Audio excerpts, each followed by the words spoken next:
this part of the book launches into a discussion of the first of the three pieces of a strategy for living well, a strategy for leading one's life in all contexts. And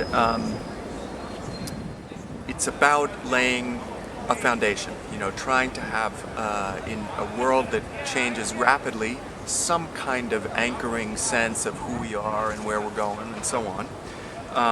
Let me kind of give a justification for that first in a sort of a romantic way, and then in a more bottom line businessy kind of way. One of the Roman philosophers put it this way, that if one doesn't know to which port one wants to sail, no wind is favorable. In other words, if you don't know where you're trying to go, you don't know, is this a favorable or an unfavorable wind that's going to take me there. Let me express the same idea in more prosaic, businessy terms.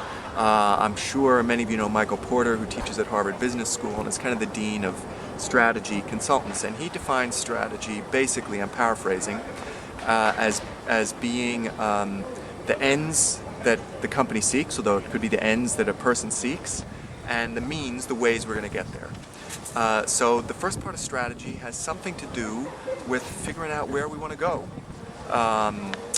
And then only at that point do we kind of worry about, okay, how do we get there, and what tools do we have, and what do we need in order to get there.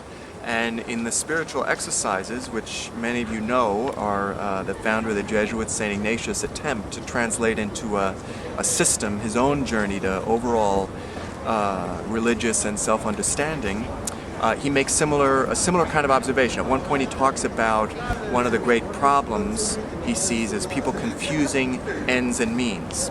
In other words, first they worry about what should be a means. In our lives it could be, I really want this job, or I really want a better house, or I really want a lot of money, or I really want to be with that woman, or whatever the heck the thing would be. And only when they kind of get that do they ever start to worry about what is my life about and where am I trying to get. So we have a kind of a confusion of ends and means. So the chapters in this section of the book in a way challenge us to try and get our ends straight as human beings. And ends, we could understand that in a very broad sense, and each of us will approach it and answer it in different kinds of ways. I mean, ends for some people include things like purpose, like this is why I'm here, this is what I'm trying to accomplish. Ends for other people, might be along the lines of what in a company is often called like a vision. In other words, the kind of world you want. Like I want my kids to grow up in a world that's safer than the world I'm in, or a world where people treat each other justly, and so on. And our ends also include the way we go about our life, the values, the things we want to uphold.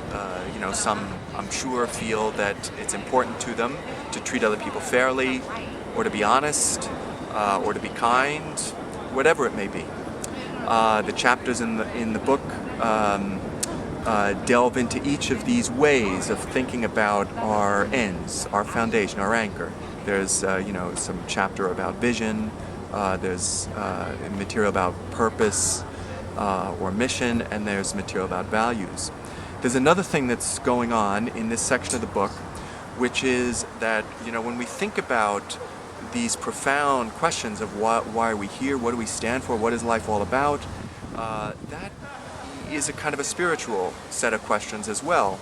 And so this part of the book is also about inviting or challenging people to connect our deepest beliefs, whether you're in a religious tradition like Christianity or Judaism or Islam, or some set of humanistic beliefs that you happen to have, connecting your beliefs to what you do all day and to your family life and so on.